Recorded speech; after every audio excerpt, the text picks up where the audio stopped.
আসসালামু আলাইকুম রহমতুল্লাহ। অজয় গ্রুপ পক্ষ থেকে আপনাদেরকে শুভেচ্ছা। আজকে আমাদের বাচ্চার বয়স 5 দিন হলো। বাচ্চা খাদ্য এবং দিনের তুলনায় বাচ্চার গ্রোথ আলহামদুলিল্লাহ অনেক ভালো আছে। বাচ্চা এইভাবে খাওয়ার একটা কারণ আছে। আমাদের খাদ্য আসা একটু বিলম্ব হওয়ায় বাচ্চা খাদ্যটা দিতে একটু দেরি হয়ে গেছে সকালে, যার ফলে খাদ্য এইভাবে খাচ্ছে। আপনারা এটা অস্বাভাবিকভাবে নেওয়ার কোনো সুযোগ নেই, কারণ যেহেতু এগুলা ব্রয়লারের বাচ্চা, খাদ্য একটু লেট হয়ে গেলে তারা আসলে পাগলের মতো হয়ে যায়। আপনারা দেখতে পারবেন এইখানে আমাদের খাদ্যগুলো দিতে 2 ঘন্টা লেট হয়ে গেছিলো খাদ্যগুলো আসতে, যার ফলে সকালবেলা এইভাবে তারা খাবার খাচ্ছে।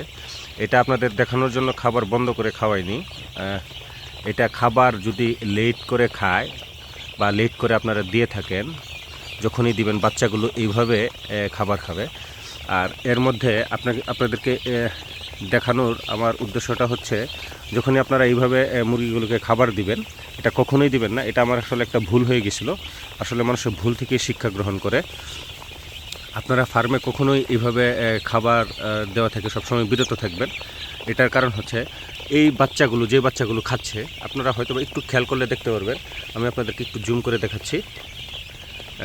এই বাচ্চাগুলোর মধ্যে অনেক বাচ্চা দেখবেন তলে পড়ে গেছে, বা অনেক বাচ্চা এইভাবে খাচ্ছে না, এইভাবে বসে আছে, এখানে এই পাশে বসে আছে।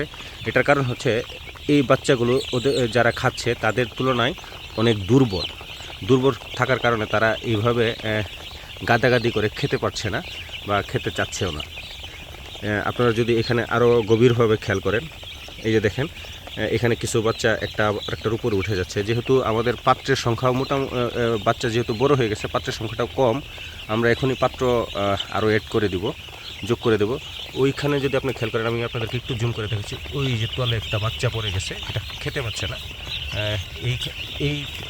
এইটা যেন কখনোই আপনার ফার্মে না ঘটে।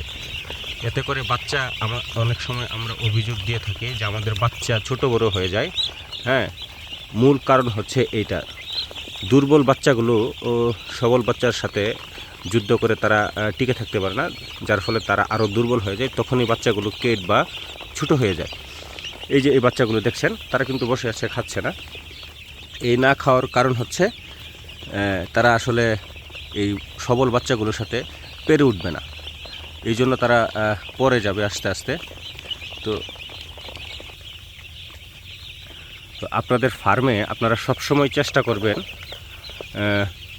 যাতে করে খাদ্যর যে সময়সূচি বা খাদ্যর যে টাইম টেবল, এটা যাতে সবসময় ঠিকঠাকভাবে থাকে। কারণ যখনই বাচ্চাগুলোকে বা মুরগিগুলোকে আপনি বাচ্চা অবস্থায় খাদ্যটা সময় মতো দিবেন না, তখনই তারা গাদাগাদি বা পারাপারি করে এইভাবে খেতে চাইবে। এই যে দেখেন কিছু বাচ্চা দুর্বলগুলো তলে পড়ে যাচ্ছে, যার ফলে দুর্বলগুলো কিন্তু খেতে পাচ্ছে না। এই না খাওয়ার কারণেই আপনার যে ছোট বড় হয়ে যায় বাচ্চা, অনেক অভিযোগ থাকে খামারিদের। আসলে মূল উদ্দেশ্য বা মূল কারণ কিন্তু এটাই। তো আপনারা এদিকে সবসময় একটু খেয়াল রাখবেন, বাচ্চাগুলোকে বা মুরগিগুলোকে সময় মতো খাবার দিতে চেষ্টা করবেন। এতে করে আপনার বাচ্চা সুস্থ থাকবে, রোগবালাই কম আসবে, এবং মুরগির যে কেট হয় বা ছোট বড় হয়ে যায়, এটা থেকে আপনারা আমি আশা করি পরিত্রাণ পাবেন। আজকে যেহেতু আমাদের মুরগির বয়স অলরেডি 5 দিন হয়ে গেছে, এইখানে আমাদের জায়গাও অনেকটা ছোট হয়ে গেছে। জায়গাগুলো আমরা পর্যায়ক্রমে বাড়িয়ে দিব, আর একটু জায়গা বড় করে দিতে হবে। জায়গার যে স্পেস, আপনারা এটা সবসময় মাথায় রাখবেন। বাচ্চার যাতে জায়গা কখনোই কম না হয়, তাদেরকে রিল্যাক্স মোডে বা চিল মোডে থাকতে দিবেন সব সময়। এতে করে বাচ্চার গ্রোথ ভালো হবে, বাচ্চা সুস্থ থাকবে, এবং ওজনেও আপনার ঠিক থাকবে।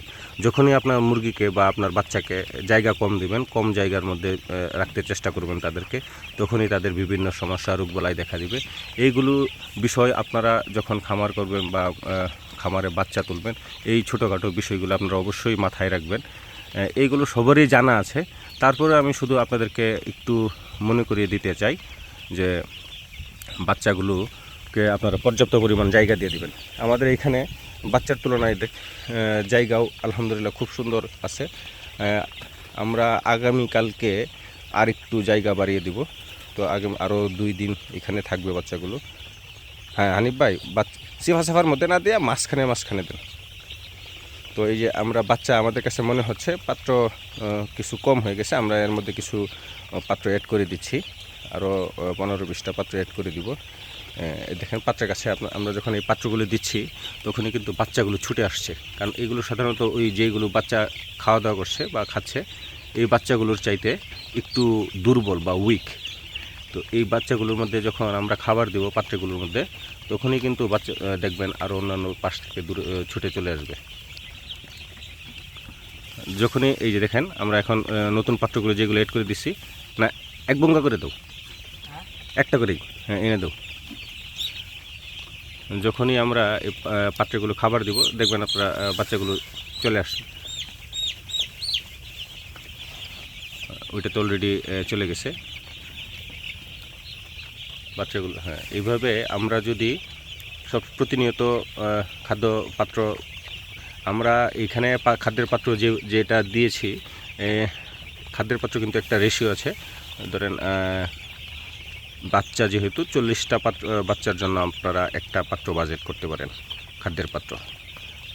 এজ ইট ইজ আপনারা পানির পাত্র 40টা বাচ্চার জন্য দিতে পারেন। তো সেই ক্ষেত্রে দেখা গেছে আমাদের পাত্র এবং বাচ্চা আলহামদুলিল্লাহ এই রেশিওতে ঠিক আছে। তো ধন্যবাদ সবাইকে।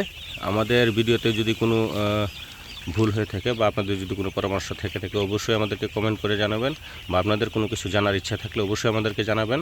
আমরা সর্বাত্মক চেষ্টা করব যেন আপনাদেরকে ওই সহযোগিতা করতে পারি।